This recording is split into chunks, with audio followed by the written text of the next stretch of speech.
பிதா குமாரன் பரிசுத்த ஆவியானவராகிய திரியேக தேவனுக்கு மகிமை உண்டாவதாக. இந்த நல்ல நாளின் மாலை வேளையிலும் கூட நான் இப்படி இணைவாயிலாக மீண்டுமாய் நான் கூடி வருவதற்கு கிருபை செய்த தேவாதி தேவனுக்கு என்னுடைய ஸ்தோத்திரங்களை செலுத்துகிறேன். உங்கள் ஒருவருக்கு என் வாழ்த்துக்களை தெரிவித்துக் கொள்கிறேன். நாம் கடந்த பல வாரங்களாக பரிசுத்த ஆவியானுடைய வரங்களை குறித்து தியானித்து வருகிறோம். அறிமுகமாக அஸ்திபாரமாக பல காரியங்களை பார்த்துவிட்டு வரங்களை இரு வகை நாம் படுத்தினோம். ஒன்று அஸ்திபாரமான வரங்கள், அடுத்ததாக சபை வளர்ச்சி வரங்கள் என்று சொல்லி அஸ்திபாரமான வரங்களை குறித்து நாம் இதுவரைக்கும் பல வாரங்களாக நாம் பார்த்து வந்தோம். இன்றைக்கு அந்த அஸ்திபார வரங்களை குறித்த கடைசி பாடம். இதற்கு அடுத்ததாக சபை வளர்ச்சி வரங்களை குறித்து நாம் பார்க்க போகிறோம். அஸ்திபார வரங்களை குறித்து இன்றைக்கு கடைசியாக அதை நாம் பார்த்த அனைவற்றையும் ஒரு மீள்பார்வை செய்ய இருக்கிறோம். அப்போஸ்தல வரம், தீர்க்க தரிசன வரம், சுகமாக்கும் வரம், அற்புதங்களை செய்யும் சக்தி, பற்பல பாஷைகளை பேசுதல், பாஷைகளை வியாக்கியானம் பண்ணதல், எத்தனை வரங்கள்?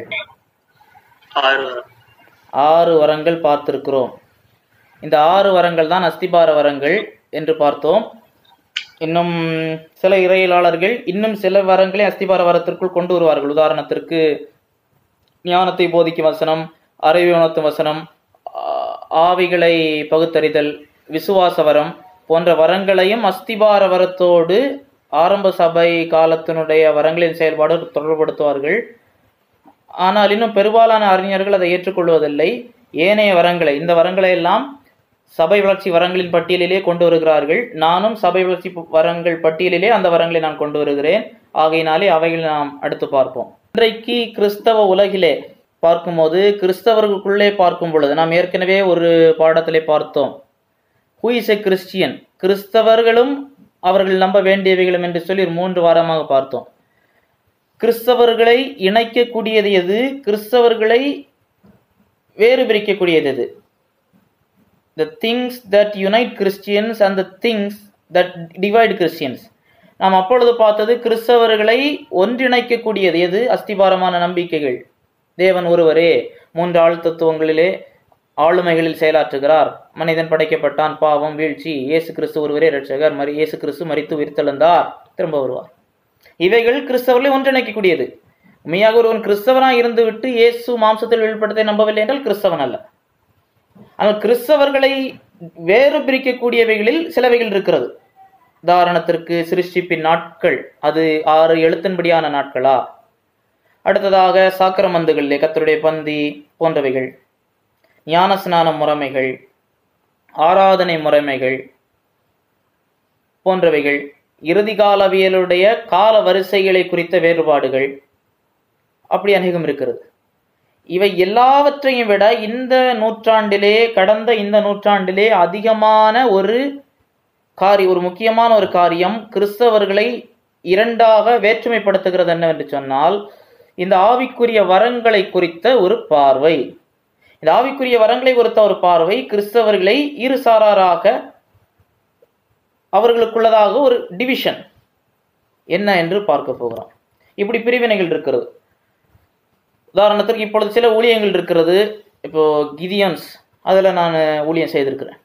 அப்போ அந்த கிதியன்ஸ் ஊழியத்தில் சொல்லும் பொழுது அவர்களுடைய அந்த வரையறை, அந்த சட்ட நூல்களிலே என்ன இருக்கும் என்று சொன்னால், நீங்கள் சபைகளிலே சென்று இந்த ஊழியத்தை குறித்து, வேதாகமத்தை குறித்து அறிமுகப்படுத்தும் பொழுது எந்த சூழ்நிலையிலும் இந்த மாதிரிப்பட்ட காரியங்களை, அதாவது இதை தொட்டாலே விவாதத்திற்குரியது, இந்த காரியத்தை பேசினால் விவாதத்திற்குரியது, மாற்று கருத்துகளுக்குரியது என்கிற காரியத்தை முற்றிலும் பேசக்கூடாது என்று சொல்லியிருப்பார்கள். உதாரணத்திற்கு வரங்களை குறித்த கருத்துக்கள், ஸ்நானங்களை குறித்த கருத்துக்கள், ஆராதனை முறைமைகளை குறித்த கருத்துக்கள், இறுதி காலவியலை குறித்த கருத்துக்கள், அஸ்திபார அந்த காரியங்களுக்கு அப்பாற்பட்டு விவாதத்திற்குரியவைகள், டினாமினேஷன்ஸாக பிரிவினைகளை ஏற்படுத்தக்கூடியவைகளை குறித்து பேசக்கூடாது என்று சொல்லுவார்கள்.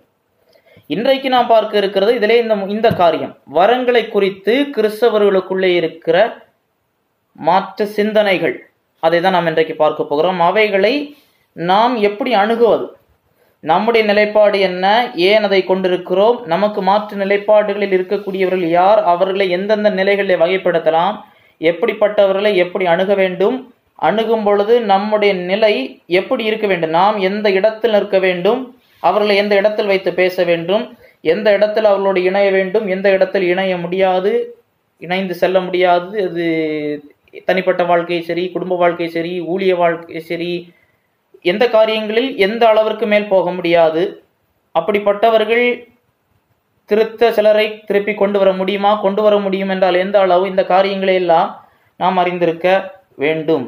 என்றால் இந்த காரியங்களை தொட்டாலே விவாதத்திற்குரிய காரியங்களாக இருக்கிறது. ஆகையினாலே நாம் இந்த 2 நிலைகளை குறித்து ஒரு தெளிவை, அறிவை அறிந்திருக்க வேண்டியது அவசியமாக இருக்கிறது. உதாரணத்துக்கு இன்றைக்கு கரிஸ்மாட்டிக் என்று சொல்வார்கள். கரிஸ்மாட்டிக் என்று சொல்லும் பொழுது ஒரு சாராரை மாத்திரம் மையப்படுத்தி கரிஸ்மாட்டிக் கிறிஸ்டியன்ஸ். கரிஸ்மாட்டிக் என்று சொல்லும் பொழுது கேரிஸ், கிரேஸ், கிருபை, கிருபையின் ஈவுகள். அப்படி பார்த்தால் கிறிஸ்தவர்கள் எல்லாரும் கிருபையின் ஈவுகளை பெற்றவர்கள் தான், அதில் எந்த மாற்று கருத்தும் இல்லை. ஒரு குறிப்பிட்ட சாராரை மட்டும் கரிஸ்மாட்டிக் கிறிஸ்தவர்கள் என்று சொல்லுவது பூரணமான வேதாகம் பூர்வமானதல்ல. நான் ஆரம்பத்திலே இந்த பாடத்தை துவங்கும் போதே அதை நான் உங்களுக்கு தெளிவுபடுத்தினேன். கரிஸ்மாட்டிக் என்று சொல்லும் பொழுது கிருபையின் ஈவுகள், எல்லா ரட்சிக்கப்பட்ட கர்த்தருடைய பிள்ளைகளுக்கும் ஈவுகளை கர்த்தர் கொடுக்கிறார், கிருபையின் ஈவுகளை கர்த்தர் கொடுக்கிறார். அதிலே எந்த விதமான மாற்று கருத்துக்களுக்கு இடமில்லை. ஆனால் அந்த கிருபையின் ஈவுகளிலே எத்தனை என்பதிலே குறித்து தான் மாற்று கருத்து இருக்கிறது. அதிலேதான் இரு விதைப்பான நிலைப்பாடுகள், அந்த 2லிருந்து இன்னும் 2 கிளை வகைப்படுத்தலாம். நான் பார்த்தது போல ஈவுகள் என்று சொல்லும் பொழுது பரிசுத்தாவியானுடைய ஈவுகள், இல்லாவிட்டால் வரங்கள் என்று சொல்லுகிறோம். இந்த வரங்களை 2 வகைப்படுத்தினோம். ஒன்று அஸ்திபாரமாக இருக்கக்கூடிய காரியங்கள், இன்னொன்று சபை வளர்ச்சிக்கான காரியங்கள். வேறு வார்த்தைகளில் சொல்வதானால், சபையை கர்த்தர் ஸ்தாபித்த பொழுது அந்த முதல் நூற்றாண்டிற்காக, வசன வெளிப்பாட்டிற்காக, வெளிப்பாடுதலுக்காகவும் சுவிசேஷ பிரபல்யத்திற்காகவும் தேவன் கொடுத்த வரங்கள், அவைகளை தேவன் இன்றைக்கு கொடுப்பதில்லை. ஏனைய வரங்கள் 20, அவற்றில் 6 வரங்கள், அந்த 6 வரங்களை தான் அஸ்திபார வரங்களாக, இல்லாவிட்டால் அதனுடைய தேவை பூர்த்தியடைந்த வரங்களாக கருதுகிறார்கள், சொல்லுகிறார்கள். எனது அப்போஸ்தல வரம், தீர்க்க தரிசன வரம், சுகமாக்கு வரம், அற்புதங்களை செய்யும் சக்தி, பாஷைகளை, பற்பல பாஷைகளை பேசல், வியாக்கியானம் பண்ணுதல். இந்த 6 வரங்களையும் குறித்து நாம் விவரமாக பார்த்து விட்டோம். இப்போ இந்த 6 வரங்கள், இந்த வரங்களை இன்றைக்கு இருப்பதாக ஏற்றுக்கொள்ளக்கூடியவர்கள் உண்டு, இல்லை இந்த வரங்கள் இன்றைக்கு தொடரவில்லை என்று நிலைப்படுத்தக்கூடியவர்கள் உண்டு. அதில் முதலாவது நிலைப்பாடு ஸ்ட்ராங் சிசேஷனிசம். அதாவது சீஸ்ட் என்று சொன்னால் சீஸ், நின்று விட்டது, பூர்த்தியாகிவிட்டது. எது பூர்த்தியாகிவிட்டது? வரங்கள் அனைத்தும் பூர்த்தியாகிவிடவில்லை என்று சொல்லவில்லை. இந்த நிலைப்பாடு உள்ளவர்களை குற்றஞ்சாட்டுகிறவர்கள் பரிசுத்தாவியானவரை இவர்கள் நம்புவதில்லை, ஆவியின் வரங்களை நம்புவதில்லை, அபிஷேகத்தை நம்புவதில்லை, அற்புதங்களை நம்புவதில்லை என்று இவர்களை குறித்து குற்றஞ்சாட்டுகிறார்கள். ஆனால் இவர்கள் ஆவியானவரை நம்பவில்லை என்று சொல்லவில்லை. திரியேகத்தினுடைய 3 நபர்களை நம்புகிறார்கள், அபிஷேகத்தை நம்புகிறார்கள், ஆவியில் நிறைதலை நம்புகிறார்கள், கர்த்தருடைய கிரியைகளை நம்புகிறார்கள், ஆவியானுடைய செயல்பாடு நம்புகிறார்கள்.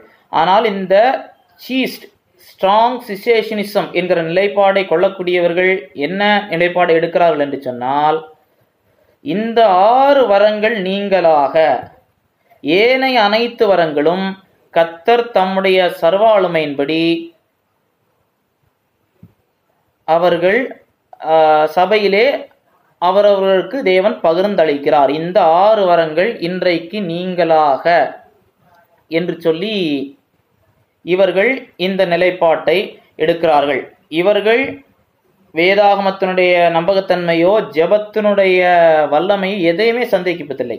இவர்கள் மாறுபடுகிறது ஒரே காரியம் என்னவென்றால், அப்போஸ்தல வரம், தீர்க்க தரிசன வரம், சுகமாக்கு வரம், அற்புதங்களை செய்யும் சக்தி, பற்பல பாஷைகளை பேசுதல், வியாக்கியானம் பண்ணுதல். இந்த 6 வரங்கள் வரங்களாக இன்றைக்கு செயல்படவில்லை. தேவன் சுகப்படுத்த வல்லவர், சுகப்படுத்துகிறார், அற்புதங்களை செய்கிறார். ஆனால் அப்படி அப்போஸ்தல நாட்களிலே, வேதாகம காலங்களிலே செய்தது போல இன்றைக்கு தேவன் செய்யவில்லை என்று எடுக்கக்கூடிய நிலைப்பாடு. இது முதலாவது நிலைப்பாடு. 2 தான் உண்டு, இல்லை. அதை இன்னும் இன்னும் வகைப்படுத்தி சொல்லும் பொழுது மொத்தம் 4ஆக சொல்லலாம். இது ஃபுல் சிசேஷனிசம், பூரணமாக இந்த 6 வரங்களுடைய செயல்பாடு இல்லை என்று சொல்லக்கூடியது. 2வது மாடரேட் சிசேஷனிசம். அதாவது இவர்களும் முதல் சொன்ன நிலைப்பாட்டை போன்ற ஒரு காரியத்தை நம்பக்கூடியவர்கள்தான் சில இடங்களிலே அதற்கு மாறுபடுகிறார்கள். முதல் நிலைப்பாட்டிலிருந்து சில இடங்களில் மாறுபடுகிறார்கள். தேவன் சில இடங்களிலே ஒரு புதிய மிஷனரி பணிக்களங்கள், தேவன் பொதுவாக இன்றைக்கு வசனம் அதிகமாக தெரியப்படுத்தப்பட்ட வசனம் தன்னுடைய செய்தி சபைகள் சுவிசேஷ பிரபல்யம் மிகுதியாயிருக்கிற பிராந்தியங்களிலே தேவன் எந்த விதமான அடையாள அற்புதங்களை நேரடியாக பிரத்யட்சமாக செய்வதில்லை. ஆனால் இந்த இடங்களிலே புதியதாக ஒரு சுவிசேஷ பிரபல்யம் நடைபெறுகிறது, புதியதாக சுவிசேஷம் போகிற இடங்களிலே தேவன் சிலரை குறிப்பிட்ட காலத்திற்கு பயன்படுத்துகிறார். அந்த வரங்களை குறிப்பிட்ட காலத்திற்கு அவர்களுக்கு கொடுத்து பயன்படுத்தலாம். குறிப்பிட்ட காலங்களுக்கு அவர்களுக்கு ஒரு தீர்க்க தரிசன ஏவுதலை கொடுக்கலாம். ஆனால் அது நிரந்தரம் அல்ல. அதை தீர்க்க தரிசன வரம் என்று எடுக்கலாகாது, விசேஷித்த ஈவுகள் என்று எடுக்கலாம் என்று சொல்லி இரண்டாவது சாராருடைய நிலைப்பாடு. முதல் சாராருடைய அதே நிலைப்பாடு தான், ஆனால் சில காரியங்களில் மாறுதலாக இருக்கிறது. மூன்றாவது மாடரேட் கண்டினியூலிசம். அதாவது கண்டினியூலிசம் என்று சொல்லக்கூடியது, இவர்கள் என்ன சொல்கிறார்கள் என்றால், பரிசுத்த ஆவியானவர் பெந்தேகோஸ்தே நாளிலே சபைக்கு அருளின அனைத்து வரங்களும் மாறாமல் இன்றைக்கு தொடருகிறது என்கிற நிலைப்பாட்டை கூடியவர்கள் தான் கண்டினியூலிஸ்ட். கண்டினியூ சீஸ்ட் என்று சொல்லக்கூடியவர்கள் ஆவியானவர் போய்விட்டார் என்று சொல்லல, வரங்கள் எல்லாம் போயிட்டுன்னு சொல்லல, வரங்களில் 6 வரங்கள் போயிட்டு. இவங்க சொல்றது 6 இல்ல, எல்லா வரங்களும் இன்றைக்கும் சபை யுகத்திலே தொடர்ந்து கொண்டுதான் வருகிறது. அந்த தொடர்ந்து கொண்டு வருகிறது என்று சொல்லுகிறவர்களுக்குள்ளே 2 பிரிவினர் இருக்கிறார்கள். அதில் ஒன்றுதான் ஃபுல் கண்டினியூலிஸ்ட். அதாவது ஃபுல் கண்டினியூலிஸ்ட் சொல்லும் பொழுது, புதிய ஏற்பாட்டிலே தேவன் பரிசுத்த ஆவியானவர் எப்படி அப்போஸ்தலர்கள் எழுப்பினாரோ, தீர்க்கதரிசிகள் எழுப்பினாரோ, சுகமாக்கும் வரங்களை எழுப்பினாரோ, அற்புதம் செய்கிற வரத்தை கொடுத்தாரோ, அதே போன்ற 5 வகை ஊழியம் சபையிலே இன்றைக்கு தொடர்கிறது. கர்த்தர் ஒரு நபருக்கு இதை உணர்த்தி விட்டால், இதை ஒரு உணர்த்துவது போல ஒரு உணர்வு ஏற்பட்டால், நான் இப்பொழுது திடீரென்று எனக்கு கர்த்தர் பேசுவதாக நான் உணர்கிறேன் என்றாலே அது தீர்க்க தரிசனமாகிவிடும் அவர்களுக்கு. இல்லை, கர்த்தர் எனக்கு ஒன்று பேசுகிறார், இவர்கள் சொல்லுவார்கள், கர்த்தர் எனக்கு சொல்லுகிறதாவது, கர்த்தர் உரைக்கிறதாவது, கர்த்தர் காண்பிக்கிறதாவது என்று சொல்லி சொல்லுவார்கள். இது இன்றைக்கு இப்பேற்பட்ட நிலைப்பாடுகள் உள்ள சபைகள் இன்றைக்கு 20ஆம் நூற்றாண்டிலே பெந்தேகோஸ்தியலிசம் வந்த பிறகு அதிக வளர்ச்சியை கண்டுள்ளது. இந்த நிலைப்பாட்டை எடுக்கக்கூடியவர்கள் உலக நாடு பல நாடுகளிலே இந்த நிலைப்பாட்டை எடுக்கக்கூடியவர்கள் பெருகி இருக்கிறார்கள்.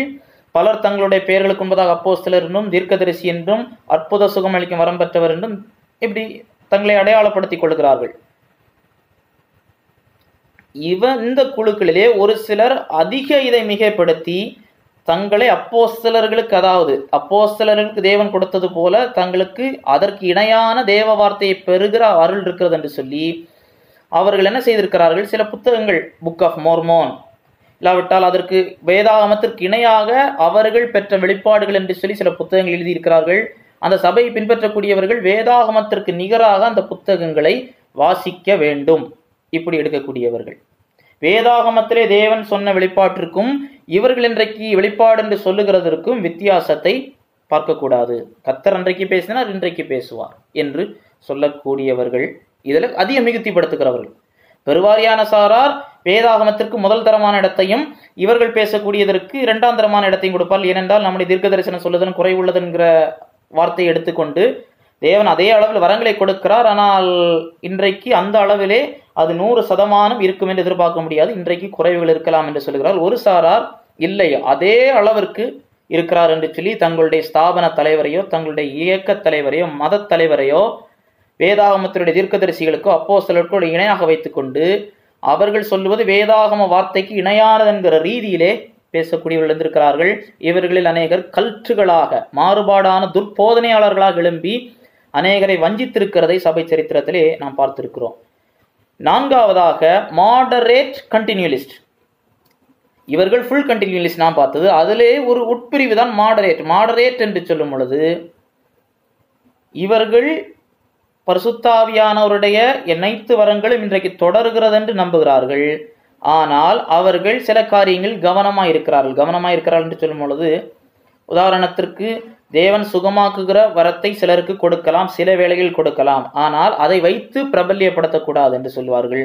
அதே போல அந்நிய பாஷை என்று சொல்லும் பொழுது கூடிய மட்டும்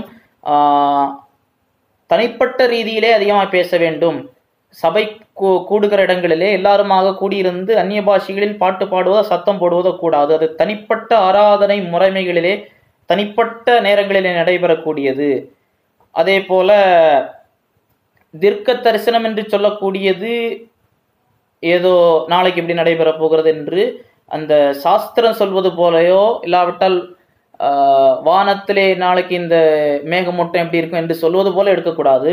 வசனத்தின் மூலமாக கர்த்தர் ஒரு வார்த்தை கொடுக்கலாம். குறிப்பிட்ட நேரங்களிலே தேவன் அபூர்வமாக, எப்பொழுதும் அல்ல, சில இக்கட்டான சூழ்நிலைகளிலே தேவன் ஒரு ப்ராஃபட்டிக் வேர்டு அதை கொடுக்க முடியும். ஆனால் இவை அனைவற்றையும் கவனத்தோடு நிதானிக்க வேண்டும். ஓப்பன் கண்டினியூலிஸ்ட் என்று சொல்லக்கூடியவர்கள் அவருடைய சபை பிதாக்களோ சபை மூப்பர்களோ அது வரம் பெற்றதாய் சொல்லப்படுகள் சொன்னால் கண்ணை மூடி ஏற்றுக்கொள்ள வேண்டும் என்று நம்பிக்கையுடையவர்கள். ஆனால் இவர்கள் அப்படி இல்லை. ஒன்று சொல்லப்படுகிறதா, அது அவருடைய வாழ்க்கை எப்படி, அது வேதாகமத்தோடு எந்த அளவு ஒத்து போகிறது, ஆகையினாலே கொஞ்சம் ஒரு சீட் பெல்ட் போட்டு வச்சுக்கிடணும் அப்படி சொல்லுகிறார்கள். இந்த 4 நிலைப்பாடுகள் இருக்கிறது. நாம் இதுவரை கடந்த காலங்களிலெல்லாம் நாம் கற்றுக்கொண்டதிலிருந்து இப்பொழுது இந்த கண்டினியூலிஸ்ட் தொடருகிறது என்று சொல்லக்கூடியவர்கள் சில வாதங்களை வைக்கிறார்கள். அதே நேரத்தில் சிசேஷனிசம் என்று சொல்லக்கூடியது, அஸ்திபார வரங்கள் தொடரவில்லை என்று சொல்லக்கூடியவர்கள் அடிப்படையிலே தேவன் அற்புதம் செய்ய வல்லவர் என்பதை நிராகரிப்பவர்கள் அல்ல. சிசேஷனிஸ்ட் சொல்லக்கூடியது இந்த 6 வரங்களை மாத்திரம்தான். அற்புதம் தேவனுக்கு செய்கிறார், ஒரு பாவியை உயிர்ப்பிக்கிறார், தட் இஸ் எ மிராக்கிள். தேவனால் எதுவும் செய்ய முடியுமா? முடியும்.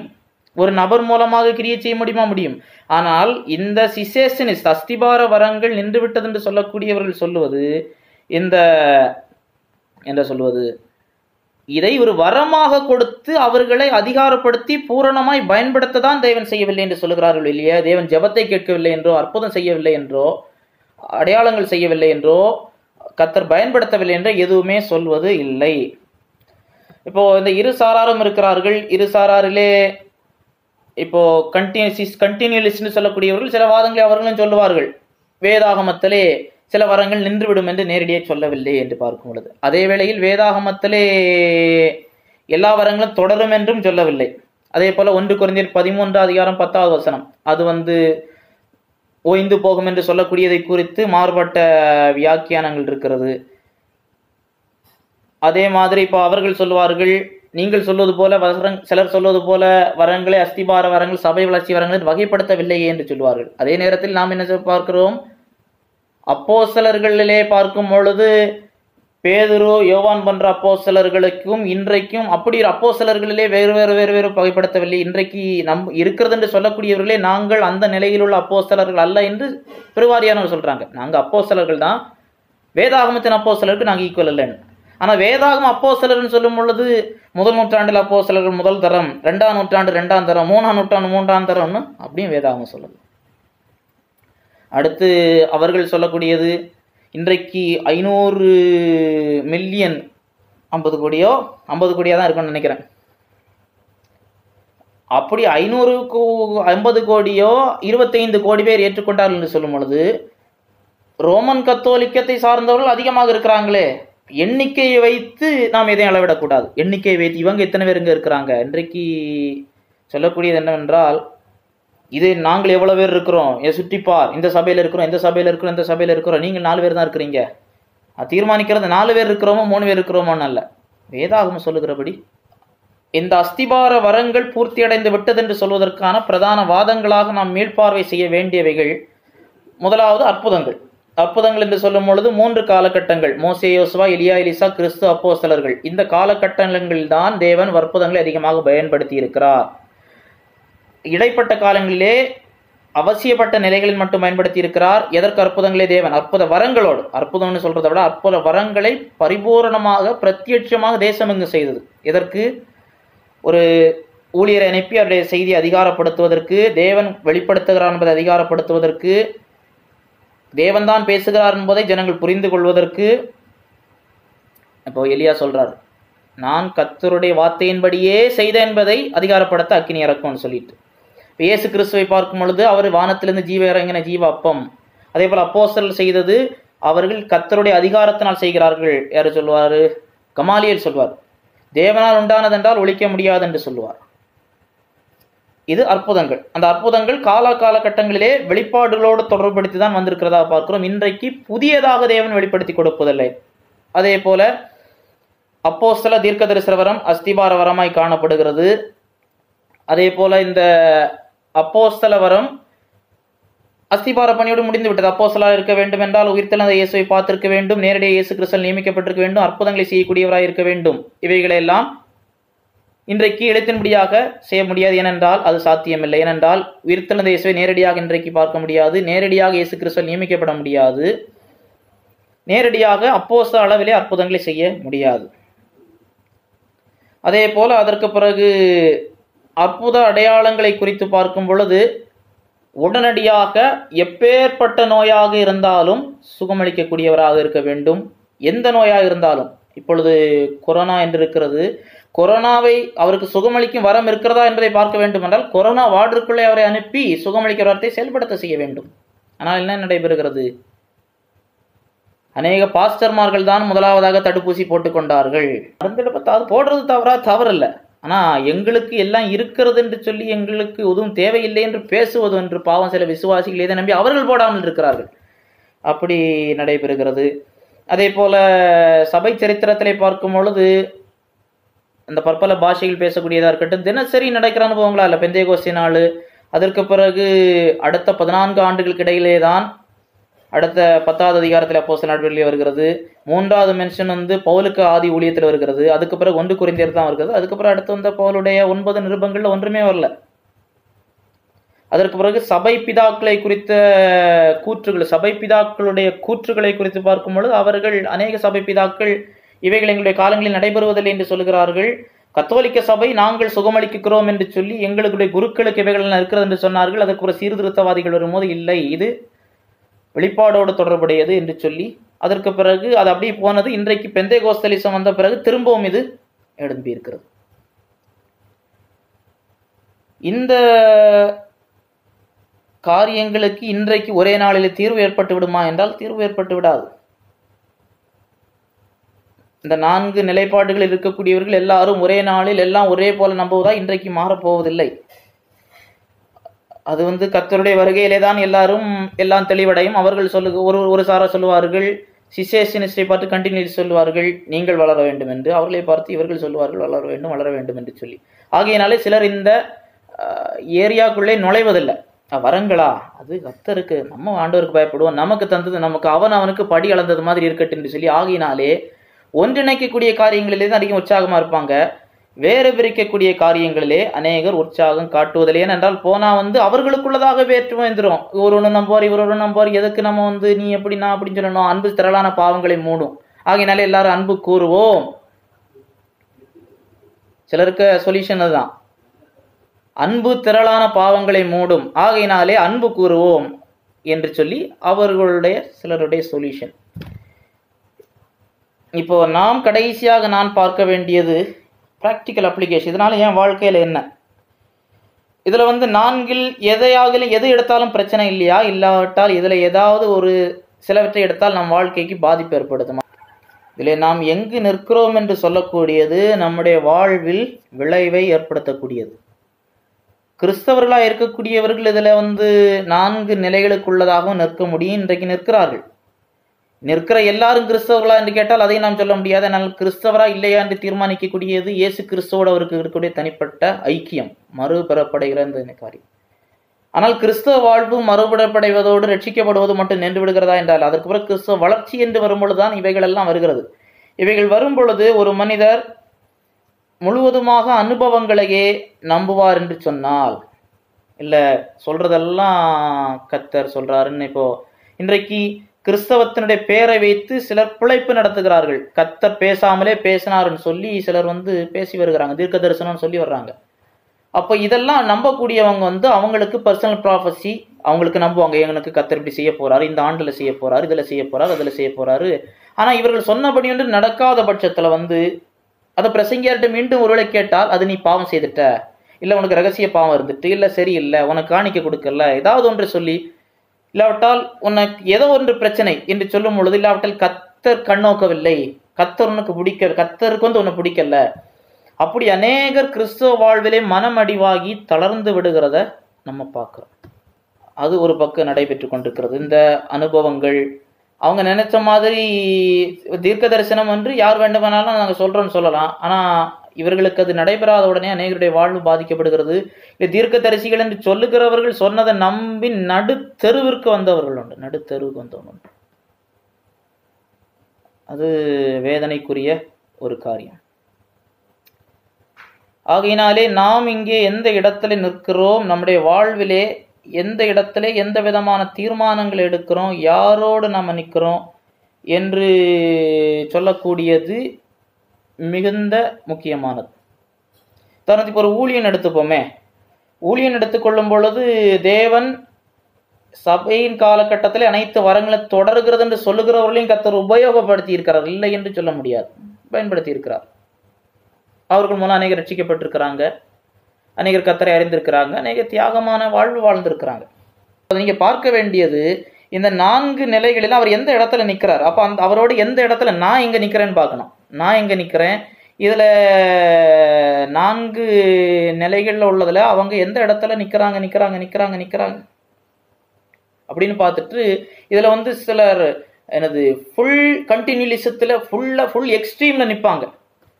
அவங்களோட எந்த காரியத்துல நம்ம வந்து அவங்களை நேசிக்கலாம், ரட்சிக்கப்பட்டிருக்கிறாங்களா, வாழ்த்து சொல்லலாம். இவர்களோடு ஒரு அளவிற்கு மேல் நாம் என்ன செய்ய முடியாது, அவங்கள மாற்ற ஜெபம் பண்ணலாம் அவங்களுக்காக, ஆனால் இணைந்து ஓட முடியாது.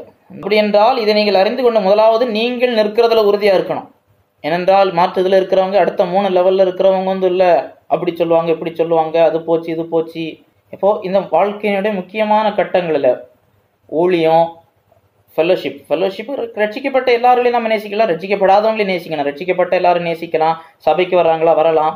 ஆனால் சபையில் வந்து இப்படிப்பட்டவங்க வந்து இப்போ இன்றைக்கு வந்து சில இடங்கள் என்ன நடக்கும்னா, எந்த ஒரு என்ன மினிஸ்ட்ரி பேக்ரவுண்ட் ஒன்றுமே தெரியாமல் யாராவது ஒரு ஸ்பெஷல் கெஸ்ட் வரட்டு, இந்த ஹோட்டல் விருந்தாளி மாதிரி யாரும் வந்து இன்னும் பேசிட்டு போட்டு, அப்படி வந்து சபைக்கு நம்பிக்கைக்கு முரணானவற்றை நம்பக்கூடிய நிலையில் இருக்கக்கூடியவர்கள் வந்து ஒரு சர்வீஸில் பேசி சபை உடைந்து போன காரியங்கள் உண்டு.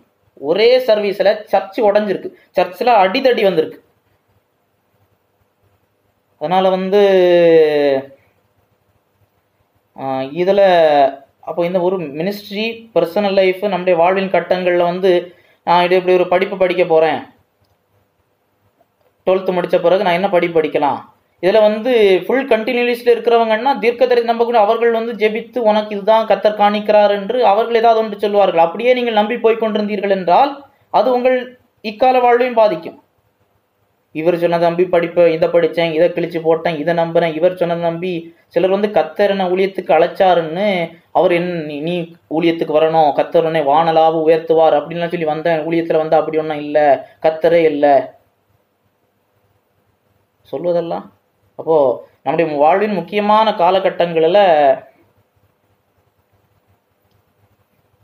இது முக்கியமான இடத்தை பிடிக்கக்கூடியது. அப்போ இந்த நாம் எல்லாரையும் நேசிக்கணும், அவர்களுக்கு நாம் சத்தியத்தை சொல்லக்கூடிய அளவில் நாம் வளர்ந்துருக்கணும். நான் என்ன நம்புகிறேன், ஏன் நம்புகிறேன், மினிஸ்ட்ரி, பர்சனல் லைஃப், நாம் வாழ்வில் எடுக்கக்கூடிய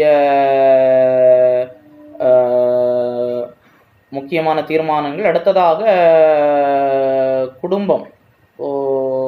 குடும்பம்னு வரும்பொழுது குடும்பத்தில் வந்து இப்போ நான் ஒருத்தரை சந்தித்தேன். கணவர் ஆர்சி, மனைவி ஃபுல் காஸ்பல் சர்ச், பிள்ளைகள் சர்ச் ஆஃப் சவுத் இந்தியா. ஒவ்வொருவரும் ஒவ்வொரு டினாமினேஷன். பல சபைகளிலே பல வீடுகளிலே பார்க்கும் பொழுது கணவன் ஒரு சர்ச்சுக்கு போவார், மனைவி ஒரு சர்ச்சுக்கு போவாங்க. இப்படி நடந்தால் அந்த குடும்பம் கட்டப்படுமா கட்டப்படாதா சொல்லுங்க பாப்போம். நிச்சயமாக சில குடும்பங்கள் ஆசீர்வாதம் இல்லைன்னா இவங்க மனைவிக்கு ஒரு சபையில் போவாங்க, அவர் சொல்லுவார் உன் கணவனுக்குள்ள அசுத்தாவி இருக்கிறது, அவன் வந்து அந்த மெயின்லைன் சர்ச்சுக்கு போகிறான், அங்கே ஆவியும் இல்லை, அக்கினியும் இல்லை, அனலும் இல்லை, அங்கே போவாங்க. இங்கே உள்ளவன தவளைக்கு ஆவிய உடையவனாக அங்கே போகாதுன்னு ஒருவர் படிச்சுது. குடும்பத்தில் வந்து ஆகினாலே ஒரு குடும்பம் சரியாக கட்டப்படணும்னு சொன்னால் இதுல வந்து ஏனென்றால் இன்றைக்கு இந்த மீடியா மூலமாக வந்து அநேக திணிப்புகள், ஒவ்வொருத்தரும் ஒவ்வொரு விதமா பேசுறாங்க. ஒவ்வொருத்தருக்கு ஒவ்வொரு ஸ்டார் பீச்சரை பிடிச்சிருக்குது, அவரு சொல்றாரு. ஒவ்வொருத்தரும் ரசிகர்கள் ஆயிட்டாங்க. எனக்கு இவர் தான், எனக்கு இந்த பீச்சரை பிடிக்கும், எனக்கு இவரை பிடிக்கும், இவர் சொல்ற இவர் நல்லா பேசுவார், இவர் நல்லா பேசுவார்னு சொல்லி இப்படி குடும்பத்திலே கணவன் மனைவி இணைந்து செய்ய வேண்டிய அநேக காரியங்கள்ல வந்து அவங்களுக்குள்ளதாகவே நான் பார்த்துருக்கிறேன். கணவன் ஒரு பக்கம், மனைவி ஒரு பக்கம், ஒரு சின்ன காரியம். அதே போல இப்போ இதுக்குள்ளதான் இப்ப நகை கூட வரும். ஒருவருக்கு நகை போடக்கூடாதுன்னு இருக்கலாம், இன்னொருத்தருக்கு போடணும்னு இருக்கலாம், பிள்ளைக்கு போடலான்னு ஆசை இருக்கும், தகப்பனாருக்கு பிடிக்காது, இல்லை தாய்க்கு பிடிக்காது, இல்லை தப்பி தவறி யாராவது மோதிரம் போட்டுட்டா இல்லை அது வந்து அசுத்தாவி, நாளைக்கு பிள்ளைக்கு காய்ச்சல் வந்தோன்னா பார்த்தியா அந்த மோதிரத்தை போட்டனால தான் காய்ச்சல் வந்து. அப்போ அந்த கிறிஸ்தவ வாழ்க்கையிலே இன்றைக்கு அநேக குளறுபடி இருக்கிறது காரணம் ஒரே சிந்தை எல்லாம். சில இடர்கள் வருவதை தடுப்பது எல்லா காரியத்திலும் எல்லாரும் ஒரே நேரத்தில் தெளிவு பெற்றுவிட முடியாது. ஆனால் நம்ம எங்க நிற்கிறோம், இன்னார் எங்க நிற்கிறாங்க, திருத்த முடியுமா முடியாதா? சிலவற்றை வந்து தீர்மானித்து விடலாம், சிலவற்றை தீர்மானிக்க முடியாது. அதே போல திருமண வாழ்க்கை, கணவன் மனைவி இணைக்கப்படுதல். இப்போ 2 பேரும் இரு நிலைகளில், இப்போ பொதுவாக பார்க்கறது என்ன, கிறிஸ்டியனா, இயேசையா, ஆர்சியா, பெண்டேகோஸ்தா, இவ்வளோதான் பொதுவான நிலைகளில் பார்க்கக்கூடியது. ஆனால் வந்து இப்போ பார்க்கும்போது ஒவ்வொருவரும் ஒவ்வொரு பின்புலத்தில் இருக்கிறாங்க. இப்போ எனக்கு இருக்கிற கன்விக்ஷன்ஸ் ஒன்று, அதே நேரத்தில் வந்து ஒவ்வொருத்தருக்கும் ஒரு கன்விக்ஷன் வரும். இப்போ சிலர் வந்து சூப்பர்லேட்டிவ் டிகிரியில் இருப்பாங்க. சூப்பர்லேட்டிவ் டிகிரியில் இருக்கிறவங்களுக்கு கூட வாழ்க்கையில் இணைஞ்சா அப்போது அவங்க சொல்லுவாங்க, இல்லை நீங்கள் வந்து கர்த்தர் வந்து நம்மகிட்ட பேசியிருக்கிறாரு, நம்ம வந்து இப்படி ஒன்று தேவதூதன் காலையில் என்கிட்ட வந்து ஒன்று சொன்னார், அந்த தேவதூதன் சொன்னபடி நம்ம இப்படி தான் ஊழியம் செய்யணும். தேவதூதன் வந்து சொன்னாரா? எந்த தேவதூதன் வந்து சொன்னார்? எந்த தேவதூதன் என்கிட்ட சொல்லலையே. என்னது மனைவி பேச்சையே கேட்க மாட்டியா? நான் எவ்வளோ பெரிய ப்ராஃபட்டஸ் தெரியுமா? கணவன் ஜெபிக்கணும், ஆண்டவரே மனைவி இவ வந்து பாஸ்டர் சொல்றத நம்பி பாஸ்டர் சொப்பன்னு சொன்னாரு, பாஸ்டர் பாஸ்டருக்கு அந்த லிவியாதான காட்டினாராம், பாஸ்டருக்கு வந்து பெகிமொத்த காட்டினாராம், பாஸ்டருக்கு வந்து நேற்றுக்கு வந்து இந்த பிள்ளை நரகத்துக்கு கூட்டு போனாராம், அப்படி வந்து அப்படியா அங்கன்னு சொல்லுங்க, நீங்களும் வாங்கலைங்க, எவ்வளோ மகிமையாக நாங்கள் வந்து இந்த தேவதூதர்களெல்லாம் அங்கே சபையில் உலாவறாங்க, அங்கே வந்து தேவதூதர்கள் ரெக்கையெல்லாம் நாங்கள் பார்க்குறோங்க, நீங்கள் என்னங்க எப்படி இருக்கிறீங்க? நம்ம குடும்பத்தில் பார்த்தீங்களா ஒரே கடன் சாத்தானுடையது, கர்த்தர் நான் ஜெபிக்கும் போது காணிச்சாருங்க. கணவன் என்ன ஜெபிக்கணும், ஆண்டவரே இப்படிப்பட்ட ஒரு வஞ்சகத்தில் இருக்கிறாளே, இவளுக்கு கண்ணை திறக்கக்கூடாதான்னு தெரியாதவைகள் நம்மை மீறி ஒன்று நடக்கிறது என்றால் ஒன்றும் முடியாது. ஆனால் நான் என்ன நம்புகிறேன், நான் எதற்காக நிற்கிறேன், நான் இதெல்லாம் வந்து நாம் எடுக்கக்கூடிய சில இந்த மாதிரிப்பட்ட லைஃப் பார்ட்னர், இல்லாவிட்டால் படிப்பு சிலர் வந்து அவங்க நல்ல ஏமோட படிச்சுட்டு இருப்பாங்க, யாரோ ஒன்றை காட்டுனாங்கன்னு சொல்லிட்டு அவங்களுக்கு பிடிக்கவே செய்யாத படிப்பு அவங்க அதில் படிக்கவும் மாட்டாங்க. அவங்க விரும்பினதை படித்து இன்னும் நல்லா உயர்ந்திருக்கலாம். யாரோ சொன்னதை கேட்டு இப்படி போய் படித்து ஆர்வம் இல்லாமல் போய் அந்த துறையிலும் இல்லாமல் அவங்க படித்த வேலையும் இல்லாமல் போயிட்டு குடும்ப வாழ்க்கையும் போயிட்டு. அப்போ குடும்பத்தில் வந்து இரு துருவங்களாக இருந்தால் செய்ய முடியாது, இது பண்ண முடியாது. ஆகையினாலே இந்த எல்லா இடத்தில் இருக்கவர்களையும் அறிந்து கொண்டு நான் எங்கே நிற்கிறேன், ஏன் நிற்கிறேன், நான் யாரோடு பழகுகிறேன், நான் யாரோடு இணைந்து செயல்படுறேன். ஊழியத்தில் செயல்படும் போது இவரோட வந்து இந்த காரியத்தில் செயல்பட முடியுமா? ரொம்ப நல்ல நண்பர்கள் ஊழியம் செய்வோம். இந்த காரியத்தில் போனால் கண்டிப்பாக முரண்பாடு வரும், வாக்குவாதம் வரக்கூடும். அப்படி இந்த காரியம் வந்து பிரதர் பேப்டிசமா, சிஎஸ்ஐ சர்ச்சா, அவங்க பேப்டிசம் முறை வேற இல்லை, அங்கே பேப்டிசம். அப்போ ஒன்றில் அங்கே அந்த இடத்துல நம்ம என்ன செய்ய முடியாது. குழந்தை நினைச்சனா நாங்கள் போய் நான் கொடுக்க முடியாது, இல்லை குழந்தைக்கு பேப்டிசம் கொடுக்க முடியாது, ஏனென்றால் என்னுடைய கன்விக்ஷன் அதல்ல. அப்போ அங்கு அதோடு இணைய முடியாது. அவர்களை நேசிக்க முடியும், வேறு ஊழியங்களை அவங்களோட சேர்ந்து செய்ய முடியும். ஆனால் நம்ம வந்து இந்த ப்ரொபகேஷன், சத்தியத்தை தெளிவுபடுத்தக்கூடியது என்ன செய்யலாம், எந்தெந்த முறைகளில் அறிவிக்க முடியுமோ அதற்கு தேவன் உங்களுக்கு என்னென்ன வரங்களை கொடுத்திருக்கிறாரோ அந்த வரங்களை பயன்படுத்தி சத்தியத்தை நீங்கள் அறிவித்து கொண்டே இருக்க முடியும். ஆகையினாலே நாம் இன்றைக்கு இதோடு இந்த அஸ்திபார வரங்களுக்குரிய பாடத்தை நாம் நிறைவு செய்வோம். ஆகையினாலே நீங்கள் எங்கு நிற்கிறீர்கள், ஏன் நிற்கிறீர்கள், நீங்கள் இதுவரை பழகினவர்கள், உங்களை அறிந்தவர்கள் எல்லாரும் நீங்கள் ஒரு எந்த இடத்துல நிற்கிறாங்க, அப்படி நிற்கக்கூடியவர்களை சத்தியத்திற்குள் கொண்டு வரக்கூடிய நிலையில் உண்டா? ஒரு சிலரை வந்து ஆண்டவர் தான் முடியணும், அப்படிப்பட்டவங்களை ஆண்டவருக்கு கையில் கொடுத்துடணும். அப்படி வகை பிரித்து அவர்களுக்காய் ஜெபிப்பதும் அவர்களுக்காக ஊழியம் செய்வதும், ஏனென்றால் அவர்கள் எடுக்கிற, அவங்க பேஸ் பண்ணி எடுக்கிற முடிவும் இது சார்ந்துதான் இருக்கும். இது சார்ந்துதான் இருக்கும். அப்போ எந்த நெல் இருக்கு அந்த நிலையை வச்சுதான் முடிவெடுப்பாங்க.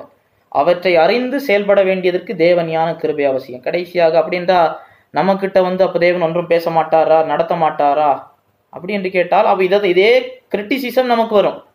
அப்போ நீங்க இதெல்லாம் நம்புறதில்ல, கர்த்தருடைய நடத்தல தள்ளுறீங்க, ஆண்டவருடைய வழிநடத்தல தள்ளுறீங்க, இல்லைன்னு சொல்றீங்க. நிச்சயமாக கிடையாது. கர்த்தருடைய வழிநடத்தலை நாம் கண்டிப்பாக நம்புகிறோம். பிரதானமாக கர்த்தர் தம்முடைய வார்த்தையின்படி நம்மை பலப்படுத்துகிறார், வழி நடத்துகிறார், சூழ்நிலைகள் நடத்துகிறார். நாம் சொல்வது நேரடியாக தோன்றி நின்று மனதுக்கு தோன்றினதை எல்லாம் சொல்றாருன்னு சொல்ல வேண்டியதில்லை. மற்றபடி கர்த்தர் நம்மை நடத்துகிறார். எந்த காரியத்திற்காக இருந்தாலும் தேவ சமூகத்தில், ஆண்டவரே நான் ஜெபம் பண்றேன், ஆண்டவரே நான் இப்படி செய்கிறேன், என் ஊழியத்தை இப்படி செய்கிறேன், என் வாழ்க்கையை நான் இப்படி அமைக்க திட்டமிடுகிறேன், நான் இப்படி செல்ல விரும்புகிறேன், நீர் என்னை நடத்தும், நான் எதற்கு சொல்ல வேண்டும், எதற்கு சொல்லக்கூடாது, இந்த சூழ்நிலை என்னை யார் நிற்கிறார், எப்படி செய்ய வேண்டும் என்பது சொல்லும் பொழுது தேவன் ஞானத்தையும் கிருபையும் தருவார். தேவன் தம்முடைய வசனத்தின் மூலமாக ஆச்சரியமான விதங்களிலே கர்த்தர் நடத்துகிறார். கர்த்தருடைய நடத்துதலை வாழ்க்கையிலே பார்க்காட்டா கிறிஸ்தவ வாழ்க்கையிலே நீங்கள் சரியாக இல்லைன்னு அர்த்தம். ஒருத்தர் கர்த்தருக்கு நடத்துதலே இல்லை, கர்த்தருடைய நடத்துதல் இருக்கணும். ஆனா நடத்துதல்னு சொல்லக்கூடியது கண்ணை மூடுனா சொப்பனம், கண்ணை திறந்தா தரிசனம்னு சொல்லிக்கிட்டு இருக்கிறவர்களிடம் எச்சரிக்கையா இருக்க வேண்டும். அது ஆபத்தானது. ஏனென்றால் அது வசனபூர்வமானதல்ல, அது நிலை நிற்கவும் செய்யாது. அது கண்டிப்பாக ஏதாவது ஒரு இடத்தில் பிரச்சனை உண்டு பண்ணும். எத்தனையோ இடங்களிலே கிறிஸ்தவ வாழ்க்கையிலே பிரச்சனைகள், குழப்பங்கள், இழப்புகள், மோசடிகள், ஏமாற்றுத்தனங்கள், எல்லாவற்றுக்கும் மேலாக இவைகளின் பேரிலே கர்த்தருடைய நாமம் எல்லாராலும் கேவலப்படுத்தப்படுகிறது. மீடியாக்களிலே கர்த்தருடைய நாமம் தூஷிக்கப்படுவதற்கு காரணமாகி விடுகிறது. ஆகையினாலே எந்த சூழ்நிலையிலும் அந்த பாவத்தில் உடன்பற்றக்கூடாது. சரி, இன்றையோடு நம்முடைய அஸ்திபார வரங்களை குறித்த பாடங்கள் நிறைவடைந்தது. இனிமே நாம் கர்த்தருடைய வருகை தாமதிக்குமானால் நமக்கு தேவன் இன்றைக்கு கொடுக்கக்கூடிய வரங்களை குறித்து நாம் பார்க்கலாம். கர்த்தர் உங்களை ஆசீர்வதிப்பார். ஆம்.